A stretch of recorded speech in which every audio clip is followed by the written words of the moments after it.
Hey, my name is Evan Markatz. This is the Love You podcast. I want to thank you for joining me. This is going to be a treat today. Before we get to the treat today, I want to share with you that I am in very good spirits. Not always in very good spirits. I will admit that. I probably have more melancholy. But the truth is, spring has sprung. I'm working on some exciting stuff in my business. The kids are doing really great. My wife and I are getting along. So life is really good. And I'm having more and more really just great small wins with my clients. I was going to do a whole podcast about it, but like literally just this morning, went into our Love You Facebook group, and there was a woman who has a boyfriend, and she's suffered from three. She came here. She didn't have a boyfriend. She got a boyfriend, and in the first month we're working together, she got this guy, and now everything's good except she's suffered from three family deaths in the past month, and she's really sad and reeling. It's not mom dad, but next ring outside of that, and she's afraid to share her emotions with her boyfriend because she has been told in the past that she's too much. She thinks it's needy. She thinks he's going to reject her. And we just got on the phone. I was like, if he's a decent guy, he's going to want to take care of you. Men want to be needed. Men want to be strong for you.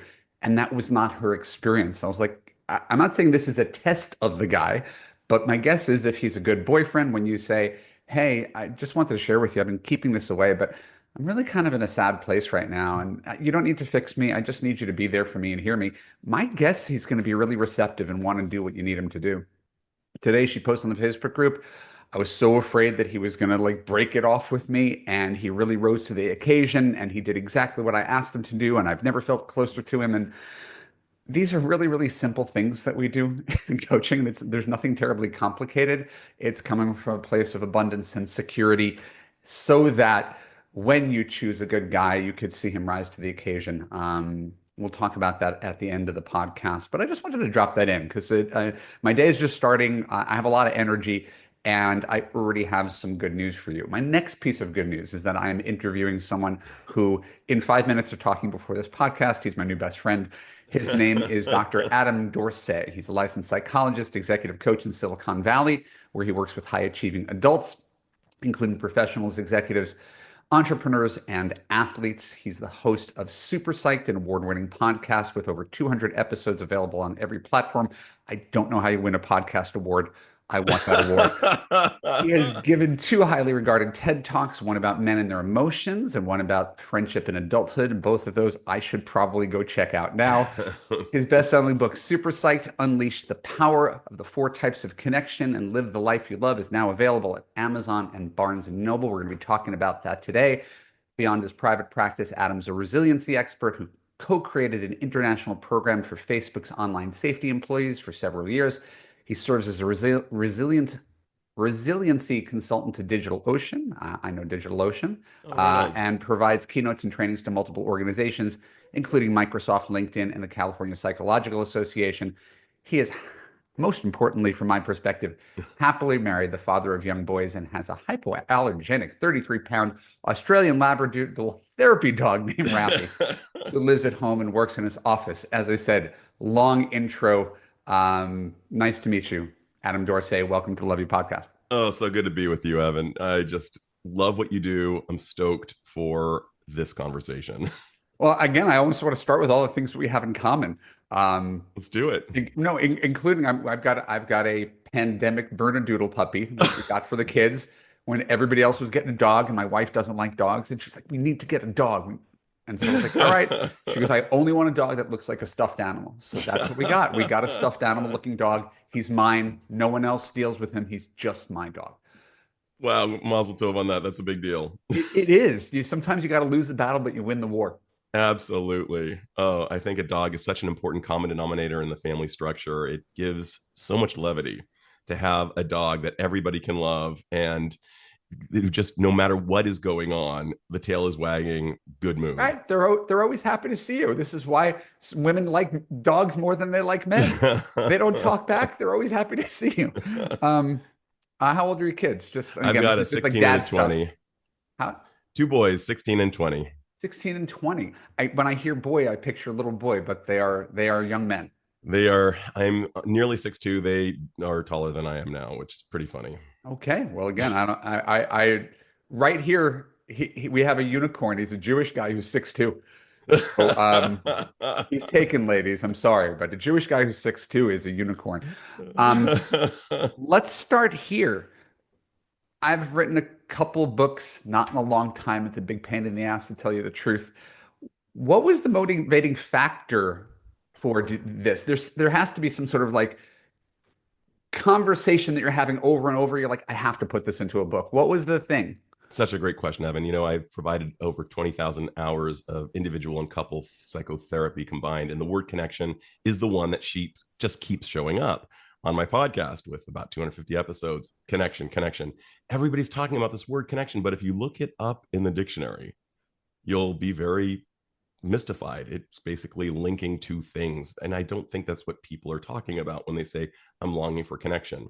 And if you look in my diagnostic Bible as a psychologist, the DSM, many diseases of the mind are characterized by the absence of connection, disconnection.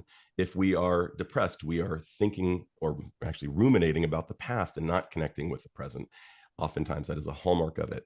A hallmark of anxiety is catastrophizing or future tripping and not being with the present. With regard to trauma, there's dissociation, depersonalization, and for serious mental illness like psychosis, it's a break from reality itself. So, if at the heart of everything we don't want is disconnection, I thought it was important to really have a book exclusively on the topic of connection, not connecting with your kids, not connecting with your spouse. There are books on those, but connection in and of itself. That's fascinating. And like any good book, its reason for being is because no one's done exactly this before. There's no point in writing a book that's redundant, and that's a lot of people do. They're copycat type books. We know what they are. Um, this is tangential to all sorts of other things that we talk about dating and relationships and loneliness Right. and I don't know.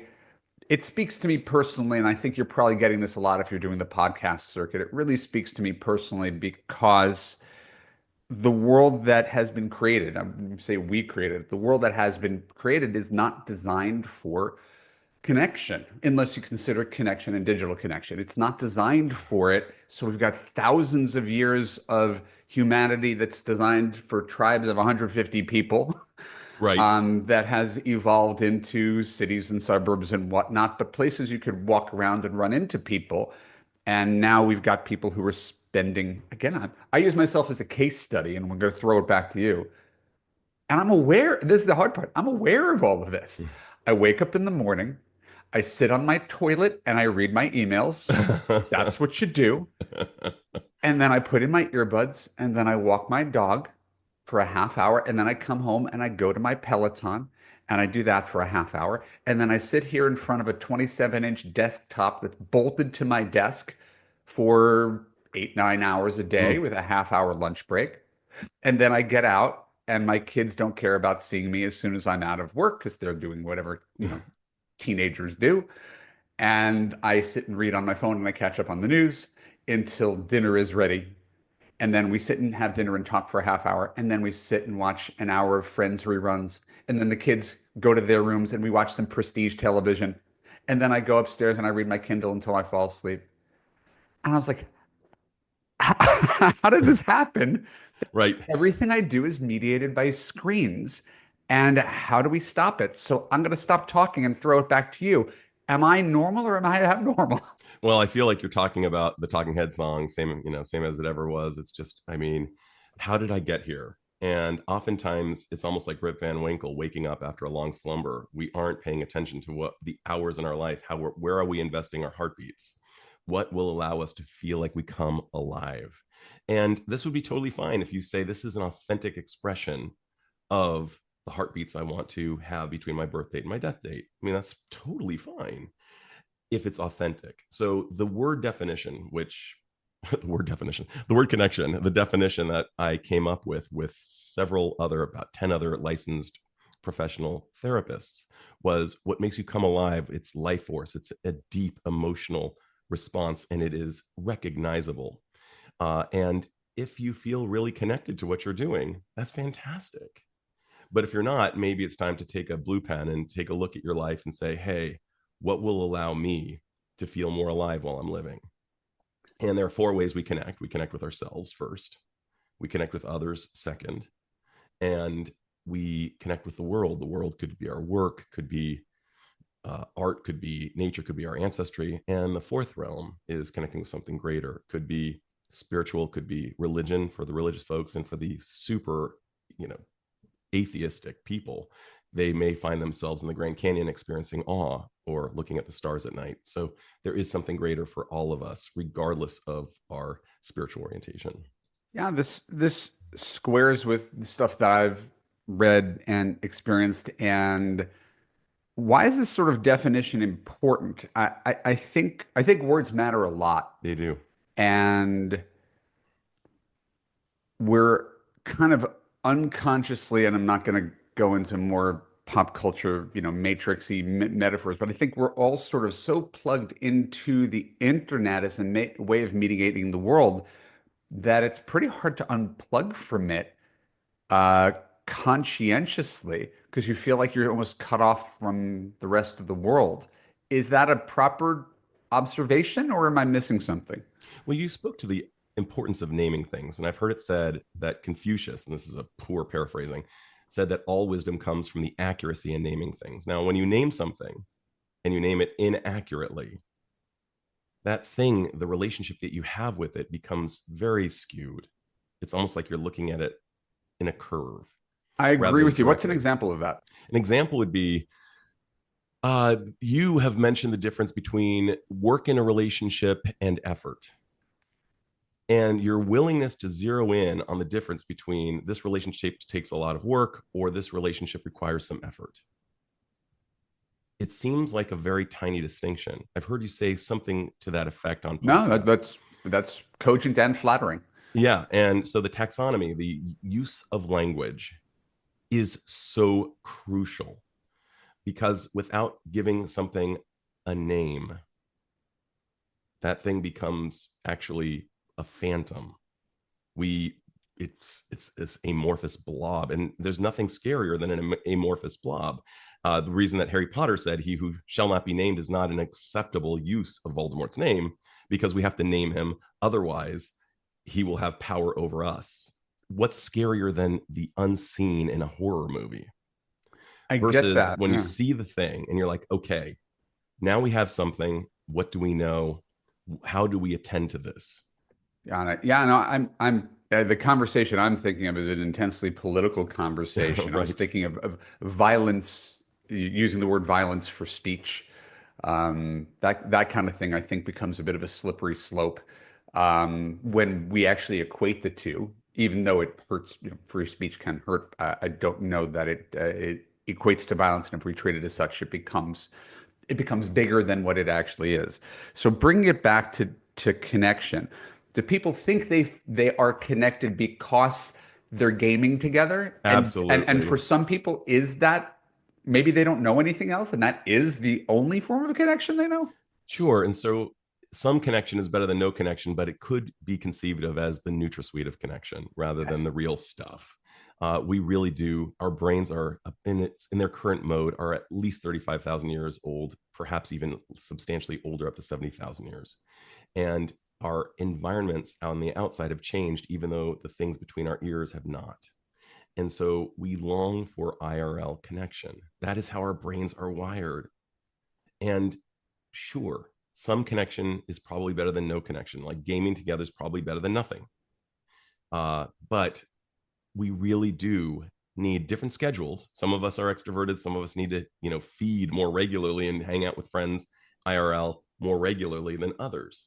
My friend and colleague Britt Frank says that there are feeding schedules. You can imagine a hummingbird's feeding schedule. Hummingbirds feed all the time. Some people are like that. Joey Tribbiani and Friends is like that. He's in every scene, it seems. Whereas Ross is a little more distant, but when he shows up and he's always glad to be there, but he's a little more introverted. He's an intellectual. He's not got that sunshiny disposition of Joey. So we all have different feeding schedules for the amount of socialization we need, but we all need it. So when Barbara Streisand sang people who need people are the luckiest people in the world, she got it wrong. The people who recognize that they need people are the luckiest people, and the people who deal with the fact that they need people and find ways. Like, I'm guessing that as you walk your Bernedoodle, people engage you. Sure. You've probably met people that you would not have otherwise met without your Bernedoodle, because there are studies that actually show, and this is a massive duh, that people are far more likely to engage a person walking a dog than a person walking alone. I know this sounds obvious, but when Motzi died several years ago, my great collie, I actually did, in part of my grieving process, I wrote down the names of all the people Motzi introduced me to. There were Wow. probably about 60 people. That's And amazing. one of And them what's gave me, yeah, what I see as a dog owner is nobody knows my name. They all know the right. dog's name. What's your dog's name? And dogs, it's not a great name. It's Chewy.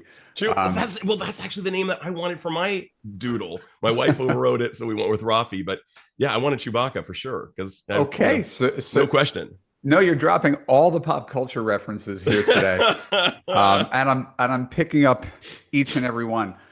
Um, so let's take this concept of connection and bring it to the core topic of this podcast anywhere, which is romantic connection. Because you've done the Harvard, the Valiant study of, happiness is love, full stop, and Arthur C. Brooks and all that kind of stuff, and it's real. And there's nothing. Friendships, male friendships, female friendships, all very, very important. Not minimizing the value of that. But my guess is that the average person who's listening to this podcast, right, is a 55-year-old divorced woman who's facing an empty nest, looking at the 30 years of her life, saying, I've got great girlfriends, and it's not enough. I feel disconnected. I feel lonely, right? Whether that's accurate or not is a different thing, but it may be if that's how she feels. How do we distinguish the difference between romantic and friendship connection? Does it matter, or am I getting too in the weeds with this? I don't think you're getting in the weeds at all. I think that we have oceans within us, and that our friends, each of whom serve a different purpose, each one has a letter emblazoned on their uniform describing what kind of a superhero the friend is. I have friends with whom I can watch sports, friends with whom I can consult about really high tech stuff, friends with whom I can work out really difficult problems around business. And I have various types of friends who suit different needs. As Esther Perel said, we used to live in villages. Now we expect our spouse to fill all of the roles of the village. And I like thinking of our friends as having strengths and limitations. I wouldn't necessarily ask the person who I watch sports with to engage in a real heart-to-heart conversation. Maybe he doesn't go there, but maybe he'll high-five me every time Steph Curry hits the three, and that's fantastic. So could I share an embarrassing story? Of course. And by the way, I just need to name something for those who were watching the video. If you saw me throw a tissue, it went into the trash can, just to let you know. Okay. So I was just texting some of my oldest friends in LA. I've known them for 25 years, and we're getting together on Saturday. And years ago, 20 years ago, I was struck. It was when I was dating my wife, and I was taking like landmark education classes. And Sure. Mm-hmm. my biggest disconnect, I was like, I don't have close guy friends, or I have individuals that I've collected, but there's no group. So that's why I was dating. That's why I was going out on 1 or 2 dates a week for 10 years. Is I was trying to create something, because as a writer who was at home, nothing was happening. So I remember interviewing this guy who's an old friend of mine. I said, and again, they ask you to ask these questions. What do you think of me? How have I surprised you? How have I disappointed you? Like, it's really like vulnerable. Wow. And my guy friend, who I love, he goes, "You're like a chick." And I was like, "Well, huh?" Exactly. Come again? He goes, Yeah. "Yeah, like, you're as into sports as any guy. Like, the history, the statistics, you're a season ticket holder, you're a huge fan. But when we're watching a game, you don't just talk about the game. You want to know what's going on in my love life." And he goes, it's just different. Yeah. And it never even occurred to me, and I must have been 33, never even occurred to me that friendships would be compartmentalized in any way. Yeah. And that was me not knowing how to read the room. Of course. And to bring it back to why is a love relationship important? Well, you know, a friend is great, but we all need that tender, romantic connection. Not all of us. I mean, there are people who identify as asexual or who are not in relationships by choice, but you're not going to get that from your friend, especially you as a heterosexual cisgender male. You're not going to be going to him for those needs. There is a part of yourself that can only be expressed with your consenting romantic partner, and we need those to express those one of those oceans within ourselves. And there are things that are amazing, I mean, with my wife, and yet there are limitations. She will not watch Lord of the Rings with me. She will not watch basketball with me, and I And will, that's okay. and that's totally fine. And I won't go to improv dance with her, and she's totally cool with that. She understands that I'm not going to be going to do hot yoga and these things that she loves doing, and she's got her girlfriends to do that with. But the important thing is that we want to express the various parts of ourselves. I love internal family systems. It's a new modality in psychotherapy where we look at the various parts that exist within us, almost as if we have, and I'm not being political here, but almost as if we have a Senate and a House within us, and that we are the governing bodies of these parts. But there is within you, I'm guessing, uh, as your friend described, a strong feminine energy of wanting to get together. And I'm using the term feminine in the Jungian sense. Carl Jung referred to masculine. I know that you devoted an entire episode to that. Should women be leveraging their masculine energy? And this is not done with judgment. This is just something that No, Jung had it's coined, and okay. I think it's useful. And within It's why I me, did this. Sorry. within me, sometimes, my boys like to chide me and say, dude, you seem like the chick in your relationship, because you remember all of the anniversaries All right. and mom doesn't. And I think that's hilarious and true. There are certain ways that, in spite of the fact that I am definitely a heterosexual cisgendered male who, loves being a guy, I also have oceans within me, and I will go to a George Michael concert. And I think he's one of the greatest vocalists of all time. Maybe not anymore, but yes, no, Sadly. I don't. I guess if we can call good conversation feminine, but I think that's what I'm a sucker for. It's why I like these podcasts. It's why I do this job. Is that's my form of connection. It doesn't matter who it's with, and it could be intellectual or it could be watching. It doesn't like have to go anywhere. But I come alive with people. I'm super extrovert, and the life I built, and this is my confessional, is not. And the best I can get is Zoom. There's not much real life for me, and I don't exactly know how to change that. And so I'm pulling focus, and I want to again bring it back to what you are here for. When someone recognizes this, whether there for me is a lack of real life guy time, right? In a world where guys are already not particularly great at friendship compared to women. That's So right. I'm lacking real life guy time. And the women listening to this have tons of great girlfriends, also Yep. have that, but are missing guys. Is there a problem with guys? So have you seen I Love You Man with Paul Rudd and Sure. Jason Segel? Greatest movie. So in the movie, Paul Rudd's character is marrying Rashida Jones, and she's got a ton of friends and he's got none. And it's a story that describes his plight and pursuit of real friendship. And it's a beautiful film. It requires vulnerability. I'm sure that there's somebody. I mean, you're a highly friendable dude. You seem like you're really Oh, I'm smart, not right? beating No, myself no, no. up. But I'm just bringing this up, and I'm sure that there are, almost like I'm being your dating coach for friendship. Like there have got to be dozens of men who would be stoked to go on a walk with you because you're a very cool person. So what I'm getting at is, oftentimes we fear rejection more than we fear loneliness, when in fact rejection hurts less than loneliness. I I mean, think rejection hurts. Rejection that's hits the same parts of our brain as the pain centers that get activated when we have physical pain. But we need to be able to power through it and realize that we will get rejected on the pursuit of getting what we want.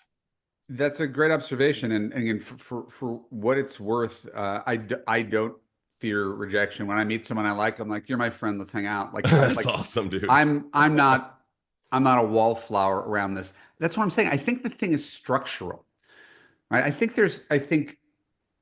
if you're a suburban dad and you've got a job and you're the primary breadwinner, and then you come home and you got to be there for your wife and kids, friendship kind of goes by the wayside somehow. Yep. Might be easier to maintain friendship if you are a wife who works part-time, right, and drives the kids back and forth to school. I'm not saying this is the way it has to be. There's lots of ways to have a family, but like that's a pretty typical one around where I live. Hmm. And so the moms go to drop off and they go to the mommy and me classes and Hmm. they have their book clubs and they have their Chardonnay mommies who drink happy hours. And there've been like Saturday Night Live skits, if we're going to use pop culture references, about trying to I get the love that husbands one. together, Like right? bringing him Come to a on, you dog can come park out or a and play date. play. Yeah, it's so funny. Yeah, I've seen that one. It's I sad really and funny. I think there's something structural about it, which brings me back to dating. I think right now we have a structural problem around dating. Men and women still want to connect, and I think those skills have just softened from when we were single in the 90s and you had to go up to someone and get her number on a napkin. Yep. And when you say softened, what do you mean by that? It's an atrophied muscle. So Yes, you nailed if it. my clients have one strong muscle and Oh, you're that's jacked, their man. work muscle, and then their social muscle is not about dating or flirting or understanding the opposite sex because they're spending their time in same-sex groups. You see this trickle down. My kids are a few years younger than your kids, but my daughter had a bat mitzvah last year. No boys were invited. Oh, She didn't like any of them. yeah. Like, they're kind of lame, says my daughter. And I'm not going to argue with her. I'm not going to make her invite guys to her party. And my daughter's not, she's not socially awkward. Like there's nothing, you wouldn't notice So, anything wrong with her. But when I was a kid, I was like, I was girl crazy. How do I invite 25 guys and 25 girls to the same party? Right. And I'll have popular kids that I don't even like, but they'll make my party look good. And that's the way we used to do it.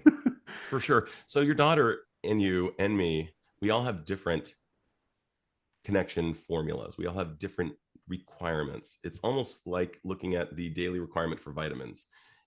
There is a suggested amount that everybody should take of vitamin C, and yet it's not true. You and I both know that your requirements for a particular vitamin might be different from mine based on various, Oh, I'm not trying to impose my extroversion on my daughter. If anything, I find it really interesting because we're talking about dating. yeah.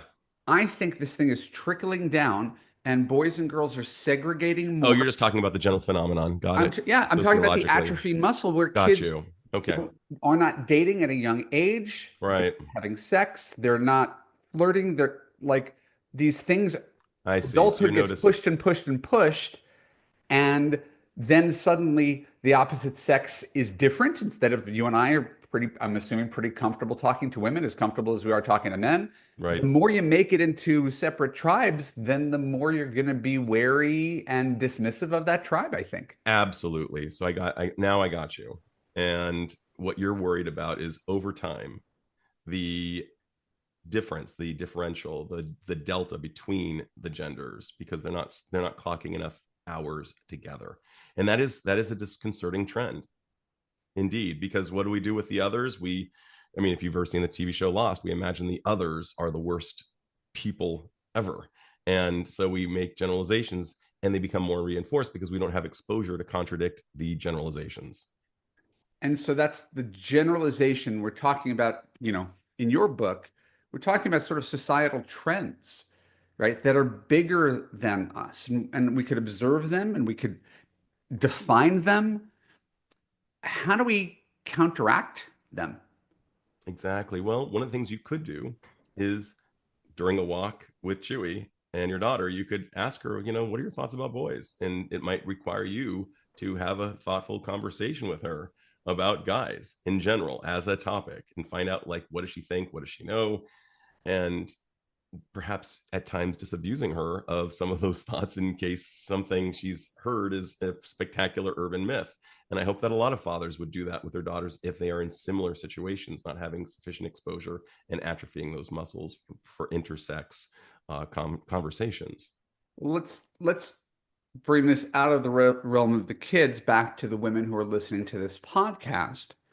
There is a perception, and again, this is probably going a little off the track Sure. of the normal questions for your book, but we're engaged in conversation. I'm enjoying it anyway. Um, the perception that men are worse nowadays, right? To me, I think dating apps have coarsened everything because people don't have to be nice or charming. It's swipe right. If he's cute, he gets a date. He may be a dick, but I'll go out with him anyway because he's cute. And we swipe left on anybody who's not cute enough. And 90% of guys go hungry, and 10% of guys get all the, we talked about it before, get all the riches.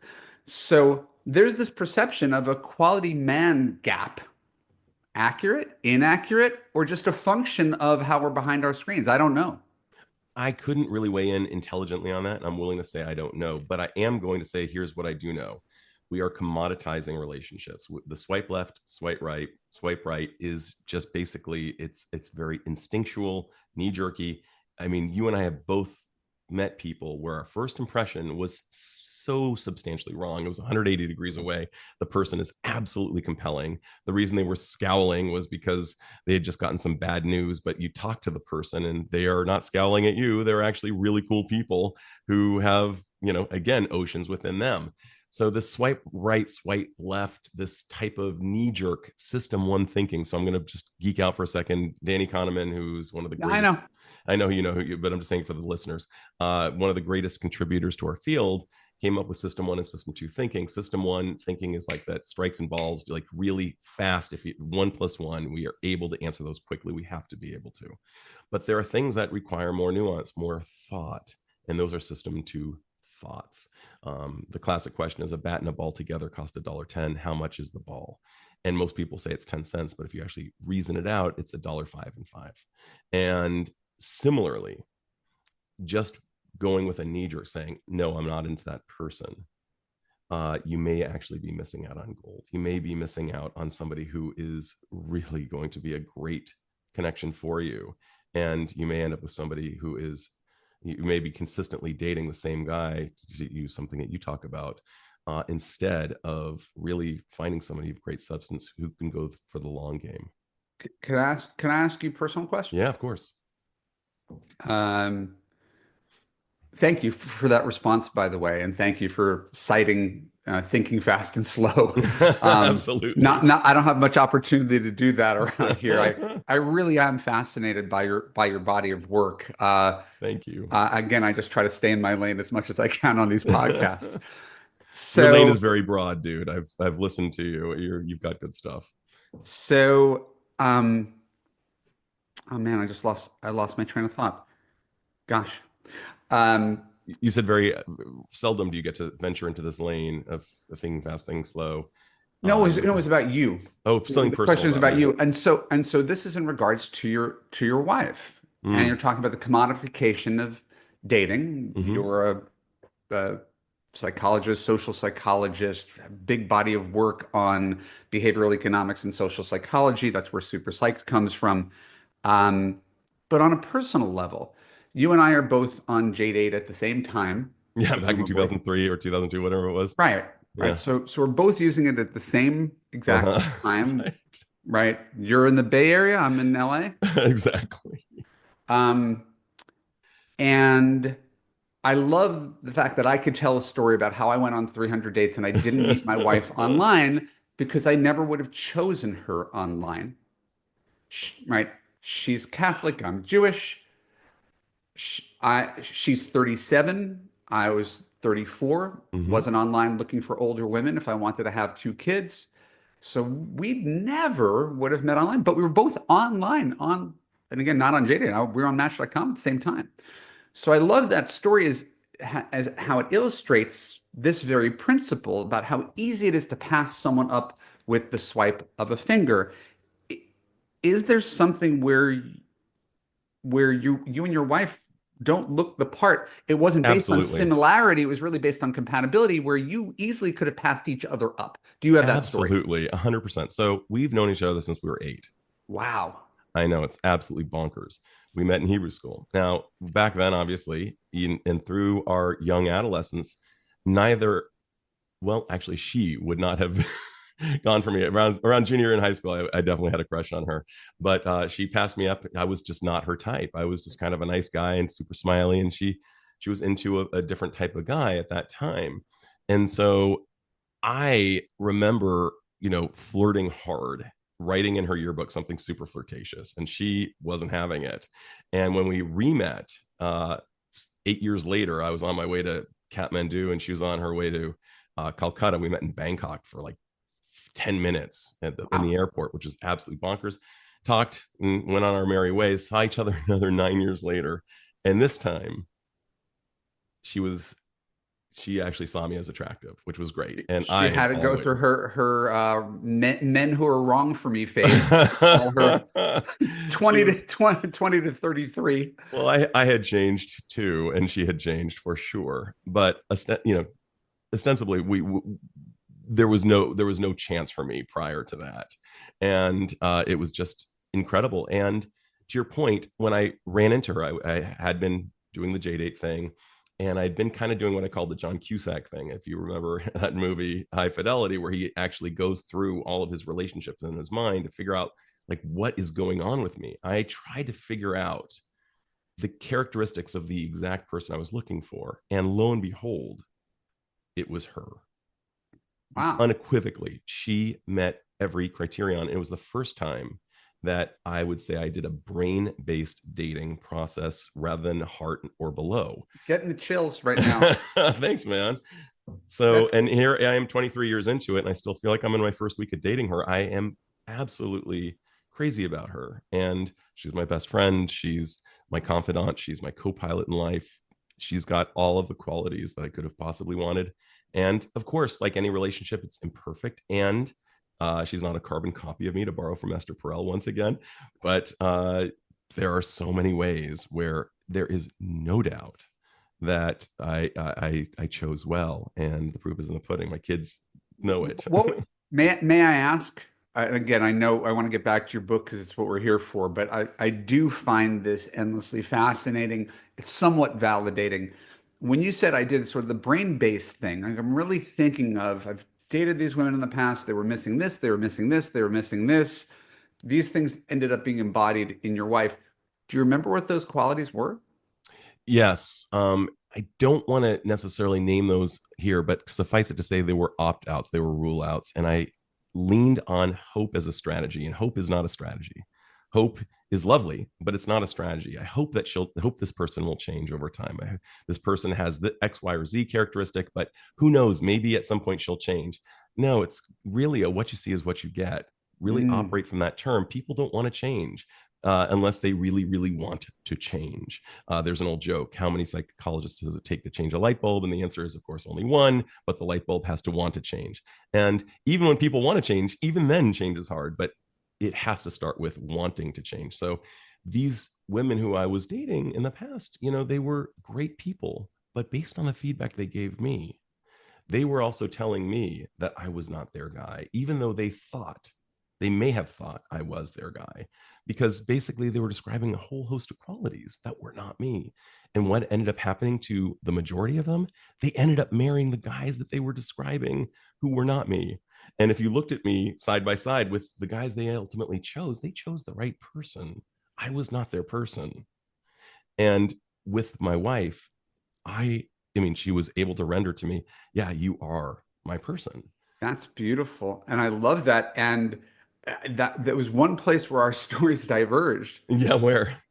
It's that most of the women that I dated prior to my wife, not all, most of them didn't marry the right Oh, person, interesting.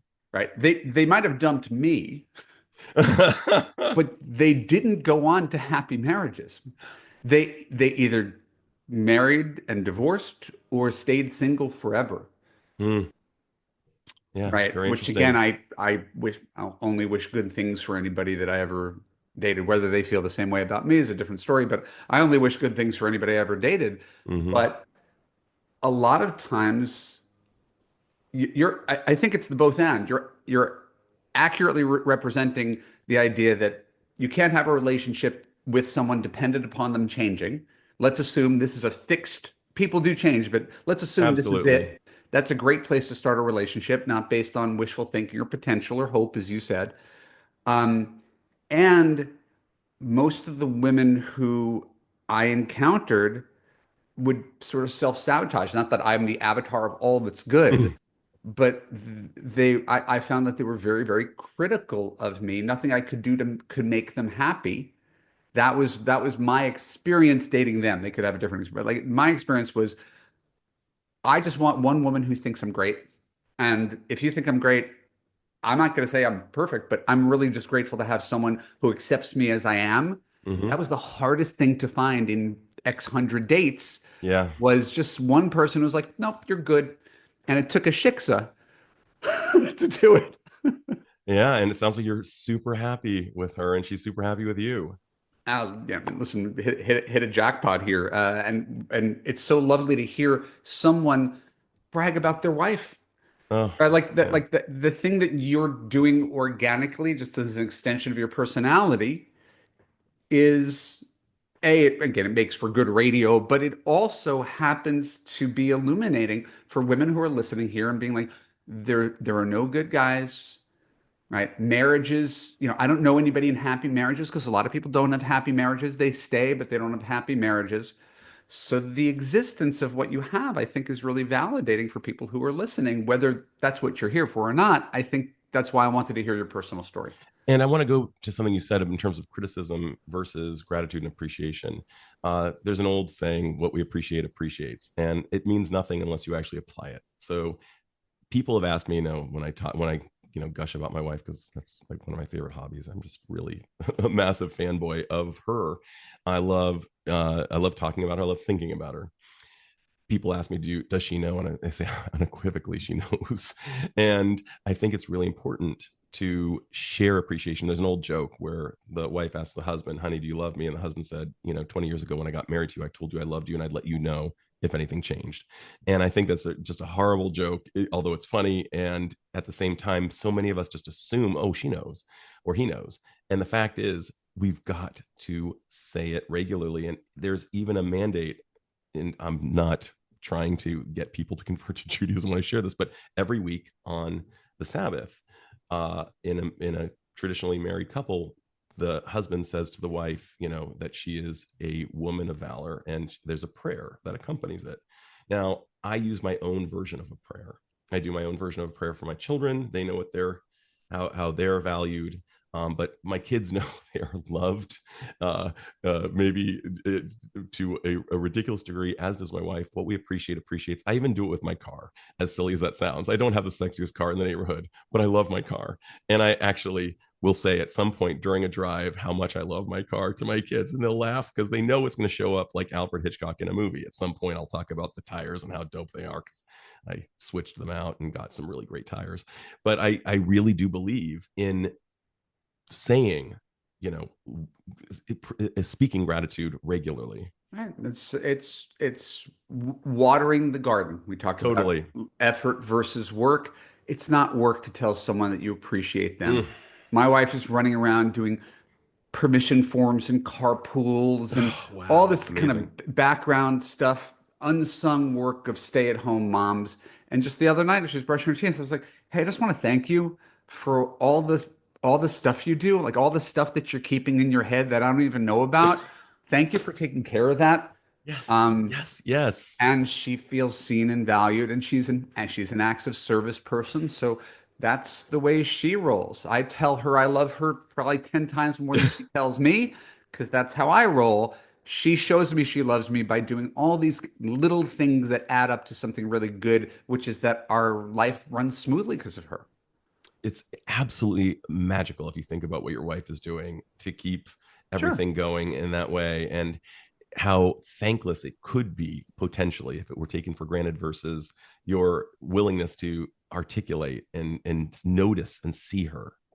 But I'm really I don't even like the word privileged, that I work from home. I Yep. get to see her in action every Uh, day.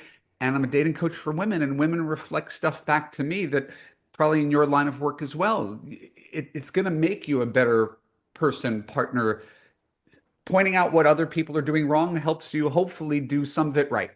So you can't, Absolutely. yeah, you can't hide from that. So there's always room for growth and optimization, but I wouldn't be as good a husband if it weren't for my clients.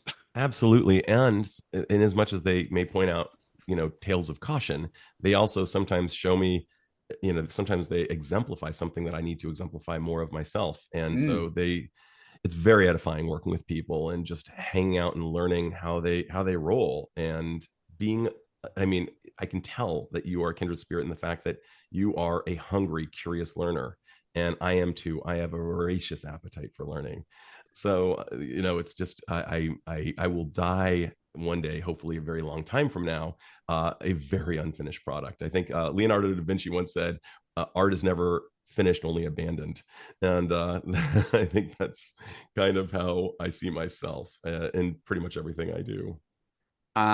It shows just the effortless quotes and references that you throw out, Mm. highbrow and lowbrow, um, are pretty extraordinary and facile. Like you do it really quickly, and I game recognizes game. So Right on. I like what you're doing.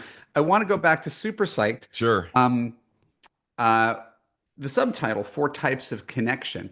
What are the four types of connection? Because labeling them, we've learned, Absolutely. is important. 100%. So imagine an archery target with a bullseye in the center and three rings surrounding it. So four concentric circles in total. We've got the bullseye, and that is self. How do we connect with ourself matters in huge ways. It's not narcissistic, it's not self-absorption, it's getting to know thyself until thy own thine self be true. From Shakespeare, it's true, and the ancient Greeks said it as well.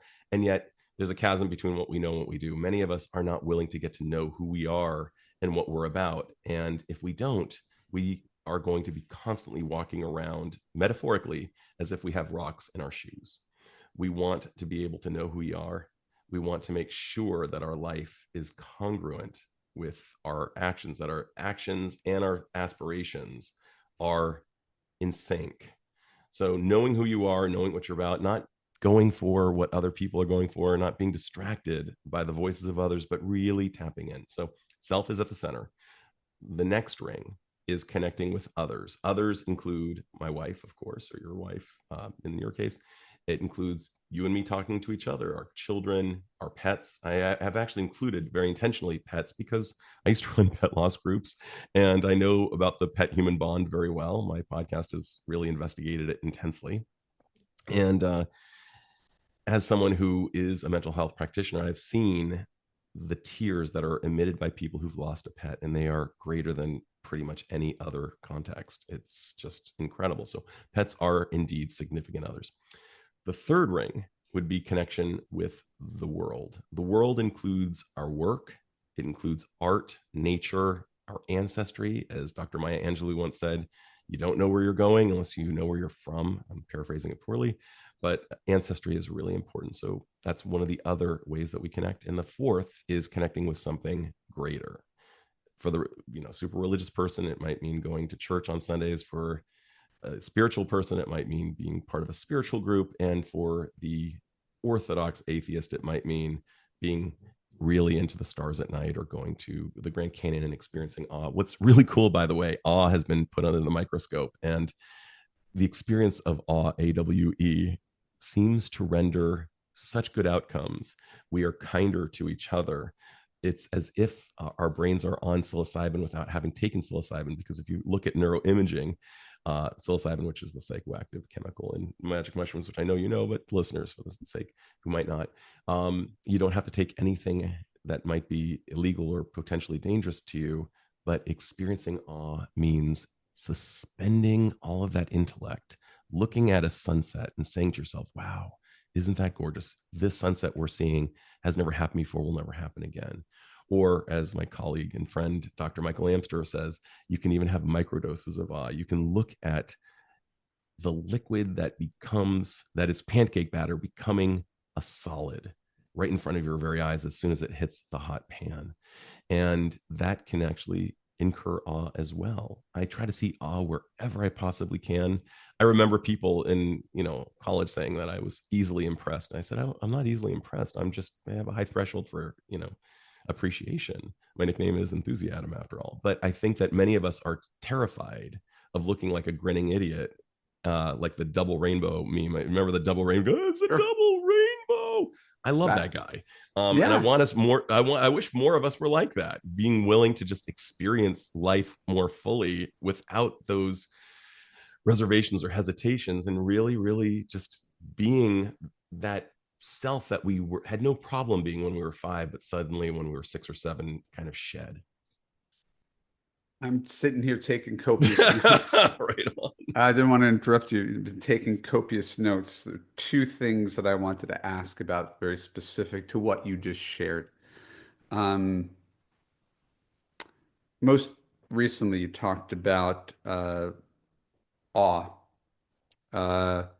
It would seem to me, and again, maybe I'm just repeating what you already said, so forgive me if I'm just paraphrasing, that part of the reason it's so effective is because whatever it is, whether it's God or nature or the sunset or, surfing or whatever, Yeah. it's not, it can't be about you. It in and of itself, it's bigger than you. So everybody is under it. Everybody's experiencing it. So there's no ego involved. That's right. You can't have ego when you're looking at constellations. You can't, like, it's just so clearly much bigger than you.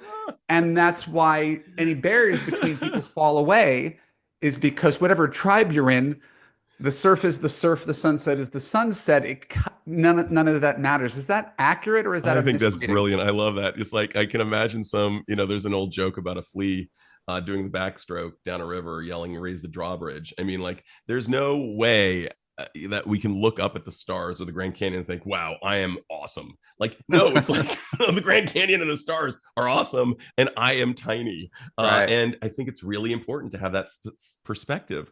What's also interesting is we become much more pro-social in those moments.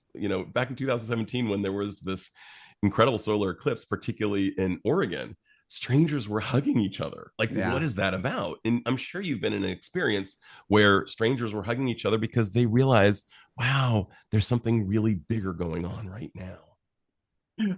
This is embarrassing because mine has nothing to do with nature. One of the best nights of my life, my wife and kids will have heard, was the day that Duke beat UNLV in basketball in 1991. That is so funny. They lost by 30 the year before, and UNLV was undefeated. So Duke was this massive underdog. It was my freshman year of college. Nobody thought it was going to happen. It was the semifinals, and they won. And everybody's in Cameron Indoor Stadium watching on the big screen. And that was the closest thing I've had to a religious experience, because it was something that was larger than us, that tied us together. And it's stupid, and yet really, really powerful in its own way, which I am mocking as I say it, but I can't tell you how that burned itself on me, because most of us are individualistic. We don't have much of a collective anymore. That's right. And you shared this with your tribe of Duke fans, and you saw a miracle of a David v. Goliath. You saw the loser beat the winner. Right. And there was something so miraculous about that. Thank you for seeing me. I totally, dude. I mean, I get you 1,000,000%. I remember when my Giants, who I was convinced would never win a World Series, won in 2010, and I was at a bar, and it was just absolute chaos of love. Like, everybody was loving each other. I knew we'd resume, back to, in the parking lot, maybe like, "Hey, get out of my way." But there was a moment. It was the Buster Posey Giants, right? That was the Buster Posey Giants, Tim Lincecum. It was amazing. Other thing that you touched on when you're talking about your 4 types of connection, and if there is a leaf blower that happens to make noise on this podcast, I don't get to control when the gardeners come. So I want to apologize in advance for a leaf blower that happens to me too, might be about 10 feet from my door. you're talking about self. The first thing is relationship with self. Yeah, And I always heard a great definition of happiness. Happiness is when your actions are aligned with your goals, for sure. right? For So if sure. me, Evan Mark Katz, consider myself really extroverted and value connection, and I spend all my time alone, it shouldn't be terribly surprising that I have a little bit more melancholy or anxiety than I'm normally prone to when I'm around people. But my life is not built around people. Right. So when we talk about alignment, and again, I'm one of the lucky ones. I'm in the 99th percentile of lucky people in the world, and I still feel those feelings, and I still run this podcast, but I often feel disconnected. I can imagine there are people listening right now who did not have a great family environment where they were given resources and Right. love, right, to know how to carry that forward. Um, and they were taught, shut up, sit down, your opinion doesn't matter here. And spent their whole lives as people pleasers to a point where they almost don't even know what their self is, right? And then it becomes that much harder. I could say, well, what I have is not working for me. I've always bent over backwards to please my parents, the church, my ex-husband. How do these folks get in touch with themselves to realize what alignment even looks like? Does that make any sense? And I know I went a Absolutely. little far afield, but I think there's people who don't have a great relationship with themselves for reasons that have nothing to do with them. Essentially, my book is meant to be something of a scavenger hunt for figuring out the various parts of yourself and how to actually satiate those parts. There's a part of me that has to be out in nature. Am I meeting my quota regularly?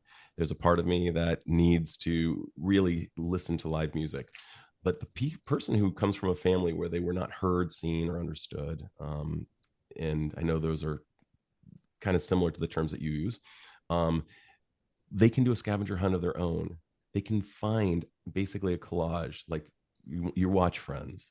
There are aspects of all of these six people that represent something within you, and you can tap into it. Like, I've got a little Joey here, I got a little Ross there, I got a little Phoebe here, et cetera, et cetera. And we can do that with just about any show. We can do that with all of the people in our lives. Like, look for something that, oh, yes, that resonates with a part of who I am. Maybe it's a part of myself that I haven't really allowed myself to express.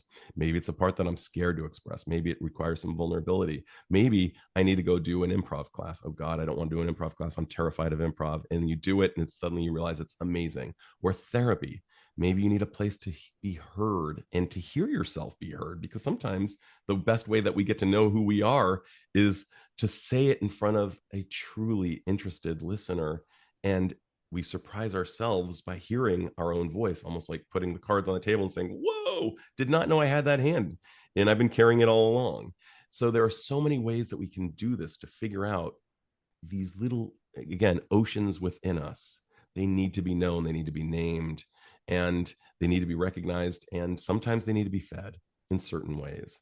And that's one of the things that this book is aiming to do. But that is one of the ways that we get to know these parts of ourselves that we wouldn't otherwise know, especially if they were not tolerated, let alone entertained in our home of origin. Dr. Adam Dorsay, the book is called Super Psyched. Um, People can find you at Dr. Adam Dorsay, DRSAY.com. We'll link to it in the show notes. Is there anything other than your book that you're promoting right now? Is there anything that people need to know about you or how they should get in touch with you if they want to? Evan, that's so kind of you to ask. I am loving doing keynotes. So if somebody needs a keynote, I can do them virtually. I can do them in person. I love doing them. They are, to my knowledge, very, very well received. So if anybody has a keynote out there that they want me to render, I am down. I love that. I love that for you. Uh, and I really am grateful. You're so warm. You're so likable. You go with the flow. I know this is not typical interview. We kind of went way off the map here, and you always brought it back.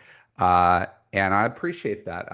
Again, I would recommend that anybody who feels a certain lack of connection and wants to figure out how to get it, pick up Super Psyched. In the meantime, before we say goodbye and go on to your podcast, I want to thank everybody who's listening to the Love You podcast. If you enjoyed today's episode, please subscribe on Apple, subscribe on Spotify. Leave us a positive review. It's been a couple weeks since anybody said something nice. So if you've been sitting on this, go say something nice about us. I really appreciate it. This podcast is free. I'm not asking you to pay me anything. And Evan, I got to just say, Yeah. chime in. There's so much richness in digressions. I mean, some of the best lines from Seinfeld were digressions, and some of the best ideas come about through so-called digressions. So I thank you for the digressions. That's a positive framing on this. Guy interrupted me and hijacked the conversation. But I'll take that. That's not how I felt. For those of you who listen to the Love You podcast and decide you actually want more romantic connection in your life, but you don't know exactly how to get it, go to evanmarckatz.com/now. Book a time with me. We'll talk, we'll connect, and we'll figure out a plan to help you get the love that makes you feel safe, heard, and understood. My name is Evan Marc Katz. My guest has been Dr. Adam Dorsay. Thank you so much. I look forward to seeing you again next week. Bye-bye.